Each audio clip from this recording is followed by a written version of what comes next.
Hello student, स्वागत है आप सभी का अपने यूट्यूब चैनल प्रतिभा क्लासेस में। तो स्टूडेंट, हम देखने वाले हैं क्लास 11 केमिस्ट्री का प्रश्न बैंक जो कि 2021-22 के लिए अपलोड किया गया है। इसके हमने आप लोगों को 11 चैप्टर सॉल्व करवा दिए हैं, जिसका लिंक हम आपको अपने वीडियो के डिस्क्रिप्शन बॉक्स में दे रहे हैं। यदि अभी तक आपने उस वीडियो को नहीं देखा है तो आप वहाँ से जाकर वीडियो देख सकते हैं। और आज के इस वीडियो में मैं आप लोगों को चैप्टर 12 यानी कि कार्बनिक रसायन और इसकी कुछ मूलभूत अवधारणाओं को सॉल्व करवाने वाली हूँ। इसमें से 1 नंबर वाले प्रश्न आने वाले हैं और 2 नंबर वाले प्रश्न भी आने वाले हैं। 1 नंबर वाले प्रश्न का आंसर इस प्रश्न बैंक में दिया हुआ है, तो इस वीडियो में हम 2 नंबर वाले प्रश्नों को हल करेंगे। 2 नंबर वाले प्रश्न को हल करने से पहले यदि अभी तक आपने मेरे चैनल को सब्सक्राइब नहीं किया है तो प्लीज़ चैनल को सब्सक्राइब कर दीजिए और बेल आइकन को भी प्रेस कर दीजिएगा, ताकि इसी तरह के वीडियो के लेटेस्ट नोटिफिकेशन आप लोगों को मिलते रहे और आप लोगों को एग्जाम की तैयारी करने में हेल्पफुल हो। साथ ही साथ वीडियो को शेयर करना मत भूलिएगा, ताकि आप ही तरह के दूसरे बच्चों को भी इस तरह के वीडियो का लाभ मिल पाए। तो चलिए स्टार्ट करते हैं आज का वीडियो। स्टूडेंट, आज जो हम पहला क्वेश्चन ले रहे हैं वो है निम्नलिखित यौगिकों के आबंध रेखा सूत्र लिखना है। पहला है आइसोप्रोपिल अल्कोहल और दूसरा है 2,3 डाइमेथिल ब्यूटेनल। तो आइसोप्रोपिल अल्कोहल का फॉर्मूला क्या होता है?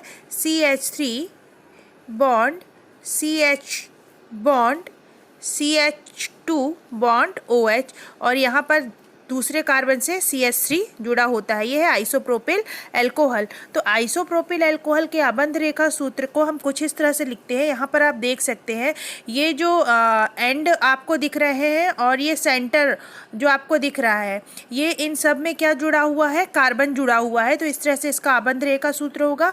इसी प्रकार से हम देखते हैं अपना बाद हम अपना नेक्स्ट देखते हैं 2,3 डाइमेथिल ब्यूटेनल। तो 2,3 डाइमेथिल ब्यूटेनल का जो आबंध रेखा सूत्र है वो कुछ इस तरह से होगा।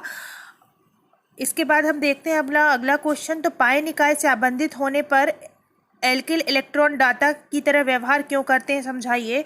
तो अति संयुग्मन के कारण पाई इलेक्ट्रॉन से आबंधित होने के कारण एल्किल समूह जो होते हैं वो इलेक्ट्रॉन दाता की तरह व्यवहार करते हैं। जैसे कि आप यहाँ पर देख पा रहे हैं, CH बॉन्ड का अति संयुग्मन हो जाता है। यहाँ पर CH बॉन्ड का जो इलेक्ट्रॉन्स है वो कार्बन कार्बन के बीच में स्थानांतरित हो जाते हैं और पाई इलेक्ट्रॉन कार्बन के ऊपर स्थानांतरित हो जाता है। इस प्रकार यहाँ पर अति संयुग्मन होता है, जिसके कारण एल्किल समूह इलेक्ट्रॉन दाता की व्यवहार करता है। इसके बाद हमारा अगला क्वेश्चन है इलेक्ट्रॉन स्नेही तथा नाभिक स्नेही अभिकर्मक क्या होते हैं। तो चलिए इस हमें देखते हैं इसका आंसर। नाभिक स्नेही अभिकर्मक क्या होते हैं?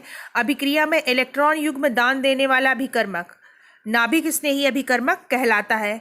एनायन या उदासीन अणु जिनके पास दान देने के लिए एकाकी इलेक्ट्रॉन युग्म होता है नाभिक स्नेही होते हैं। मतलब जो इलेक्ट्रॉन देता है वो नाभिक स्नेही होगा। जैसे कि OH minus ion, R3C minus ion, H2O और NH3 अमीन आदि, ये क्या होंगे? नाभिक स्नेही अभिकर्मक होंगे। और इलेक्ट्रॉन स्नेही अभिकर्मक क्या होंगे? अभिक्रिया में इलेक्ट्रॉन युग्म ग्रहण करने वाला अभिकर्मक क्या होगा? इलेक्ट्रॉन स्नेही अभिकर्मक होगा।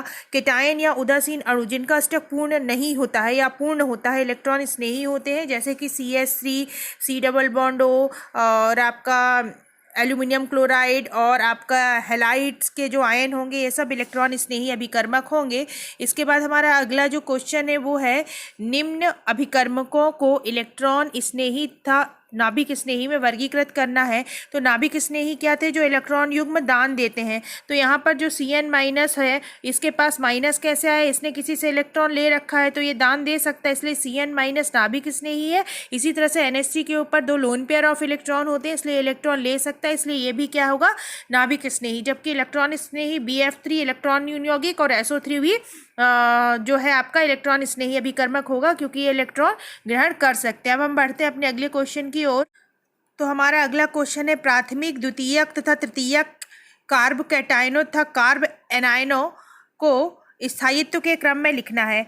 तो कार्ब कैटायनों का स्थायित्व का क्रम जो होता है प्राथमिक से तृतीयक की ओर चलने पर बढ़ता है। किस पे? कार्ब कैटायन मतलब कार्बन के ऊपर धन आयन।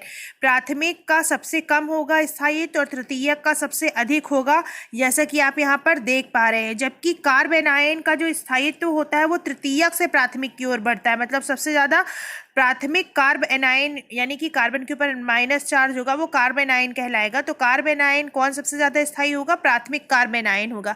प्राथमिक प्राथमिक, द्वितीयक और तृतीयक कार्बेनाइन क्या होते हैं ये आप लोग समझते होंगे, फिर भी मैं एक बार समझा देती हूँ। यहाँ पर आप देखिए कार्ब कैटायन या कार्बेनाइन दोनों में ही सेम चीज लागू हो गई। हम कार्ब कैटायन से समझ रहे हैं, तो कार्ब कैटायन में देखिए प्राथमिक जिसके ऊपर 1 डिग्री लिखा है वो प्राथमिक है, जिसके ऊपर 2 डिग्री लिखा है वो द्वितीयक, और जिसके ऊपर 3 डिग्री लिखा है वो तृतीयक है।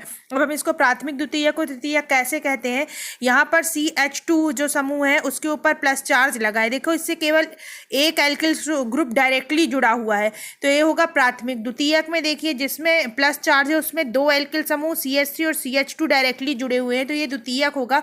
जबकि तृतीयक में जिसमें कार्बन के ऊपर प्लस चार्ज है तो उसमें 3 एल्किल समूह जुड़े हुए हैं, 3 CH3 जुड़ा हुआ है, इसलिए ये तृतीयक कार्ब कैटायन कहलाएगा। इसी तरह से कार्बेनाइन को भी हम समझ सकते हैं। अगला क्वेश्चन देखते हैं, कार्ब कैटायन की संरचना समझाइए। तो कार्ब कैटायन की संरचना कैसी होती है? प्रत्येक कार्ब कैटायन का धनावेशित कार्बन परमाणु sp2 संकरित अवस्था में होता है। इसके तीनों sp2 संकरित कक्षक 3 परमाणु या समूह से अलग अलग सहसंयोजक सिग्मा बंध बनाते हैं। इसके बाद है धनावेशित कार्बन का शेष संकरित p कक्षक sp2 संकरित कक्षक के लंबवत रहता है, जैसे आप यहाँ देख सकते हैं। अतः कार्ब कैटायन की आकृति कैसी होती है? त्रिभुजीय समतलीय होती है, और इसके बीच का कोण जो होता है 120 डिग्री का होता है। इसके बाद हमारा अगला क्वेश्चन है, ज्यामितीय समावयवता का कारण बताना है। तो ज्यामितीय समावयवता किस कारण से होती है? उसका आंसर है द्विबंधों के चारों ओर, डबल बॉन्ड के चारों ओर प्रतिबंधित घूर्णन यानी रिस्ट्रिक्टेड रोटेशन के कारण होती है। ज्यामितीय संरचना किसके कारण होती है? डबल बॉन्ड के चारों ओर रिस्ट्रिक्टेड रोटेशन के कारण उत्पन्न होती है। अब हम देखते हैं अपना अगला क्वेश्चन। अगला क्वेश्चन क्या है? आबंधहीन अनुनाद क्या है? तो अति संयुग्मन को ही आबंधहीन अनुनाद कहते हैं।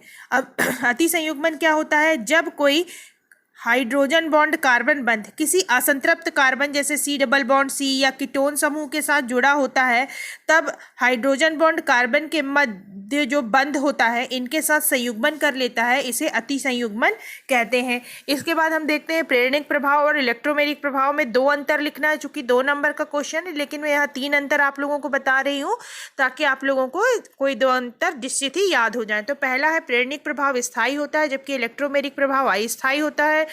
दूसरा है प्रेरणिक प्रभाव में बाह्य आक्रमणकारी अभिकर्मक की आवश्यकता नहीं होती, जबकि इलेक्ट्रोमेरिक प्रभाव में बाह्य आक्रमणकारी अभिकर्मक की आवश्यकता होती है। प्रेरणिक प्रभाव में कोई आयन नहीं बनते हैं, जबकि इलेक्ट्रोमेरिक प्रभाव में आयन बनते हैं। इसके बाद हमारा अगला क्वेश्चन है CH3 CH2 double bond CH2 और CH3 CH double bond CS CH3 में कौन अधिक स्थायी है? तो यहाँ पर जो आपका 2-ब्यूटीन है यानी कि CH3 CH double bond CH CH3 ये अधिक स्थायी होगा, क्योंकि ये सिमेट्रिक है, सममित है, इसलिए ये अधिक स्थायी होगा।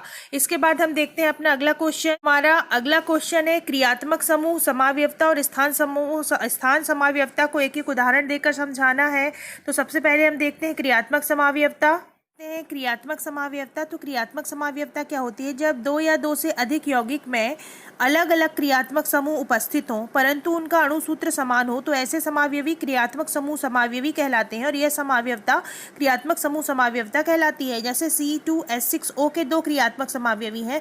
देखिए यहाँ पर दोनों का अणुसूत्र समान है, एथिल अल्कोहल का और डाईएथिल ईथर का, लेकिन दोनों में क्रियात्मक समूह अलग अलग है। यहाँ पर डाईएथिल ईथर में O है क्रियात्मक समूह, जबकि एथिल अल्कोहल में OH है। तो इस तरह की समावयवता जिसमें अणुसूत्र तो समान है लेकिन क्रियात्मक समूह अलग अलग है, क्रियात्मक समूह समावयवता कहलाती है। इसके बाद हम देखते हैं स्थान समावयवता, स्थिति समावयवता। तो स्थान समावयवता क्या होती है? जब एक ही अणुसूत्र वाले एक से अधिक यौगिकों में कार्बन परमाणु की संख्या समान होती है किंतु क्रियात्मक समूह अलग अलग स्थान पर लगा होता है, तो ऐसी समावयवता स्थान समावयवता या स्थिति समावयवता कहलाती है। जैसे C3H7OH के 2 समावयवी हैं, 1 प्रोपेनॉल और 2 प्रोपेनॉल, दोनों में क्रियात्मक समूह समान है, दोनों का अणुसूत्र समान है, लेकिन 1 प्रोपेनॉल में OH समूह पहले कार्बन पर लगा हुआ है, जबकि 2 प्रोपेनॉल में OH समूह दूसरे कार्बन पर लगा हुआ है। तो इस तरह से क्रियात्मक समूह जब अलग अलग स्थान पर लगा होगा तो स्थिति समावयवता, और क्रियात्मक समूह ही अलग अलग होगा तो उसे बोलेंगे क्रियात्मक समावयवता। अब हम बढ़ते हैं अपने अगले क्वेश्चन की ओर, जो हमारा लास्ट क्वेश्चन है निम्न यौगिकों के संरचना सूत्र लिखना है। पहला है आपका बेंजल्डिहाइड। बेंजल्डिहाइड का अणुसूत्र क्या होता है? C6H5CHO। याद रखिएगा बेंजीन रिंग के ऊपर CHO लगता है, उसका अणुसूत्र इस तरह से होता है और संरचना सूत्र कुछ इस तरह से होता है। इसके बाद हमारा अगला है एसीटोन, एसीटोन का फॉर्मूला क्या होता है? CH3COCH3। तो इसका संरचना सूत्र इस तरह से होता है, कार्बन के साथ 3 हाइड्रोजन के बॉन्ड होंगे, दूसरे कार्बन के साथ डबल बॉन्ड में ऑक्सीजन होगा और तीसरे कार्बन के साथ 3 हाइड्रोजन होंगे। इसके बाद इथाइल एसीटेट, इथाइल एसीटेट का फॉर्मूला होता है CH3COC2H5, उसका संरचना सूत्र कुछ इस तरह से होता है। एसिटामाइड, एसिटामाइड का फॉर्मूला होता है CH3CONH2, उसका संरचना सूत्र इस तरह से होता है। तो ये सारे आप लोग नोट करके प्रैक्टिस कर लीजिएगा। इसी तरह के वीडियो के लिए मेरे चैनल के साथ बने रहें। Thank you for watching.